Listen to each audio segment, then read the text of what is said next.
Hey guys, Coach Sue with Physique Development here, and oftentimes we get asked how to grow glutes. That is a huge question, and there's going to be the typical exercises of hip thrust and squat and those more compound movements, but an exercise I feel personally is overlooked is something like a step up or a split squat, which if you haven't watched the split squat video yet, you should definitely give that a view. About to say listen. But for the step up, oftentimes and often mistakes that I see with this is people using their back foot to kind of push up to get them to where they want to be because it's hard to balance that movement. But what we want to look at first is the step height. So this one, we have a few other height ranges here, but they're going to be a little bit too high. And so what we want to think about first is being able to get a step that's going to be in your active range of hip extension. So while this could be a little bit higher, the 18-inch and the 24-inch are going to be at a place where it's not really in my active range. I'm not going to be able to step so great there.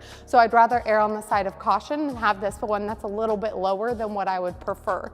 And then with this movement, like I said, we don't want to push off of that back foot. So we really want to drive this foot down into the box or the step that you're using, being able to lean forward a little bit and come on up. And we're not using this back foot. We're really leaning into this movement, really activating our glutes, pushing through this box and stepping up. On our eccentric and on the way down, instead of just stepping down, we really want to think about pushing our hips back, down into the position, step back up.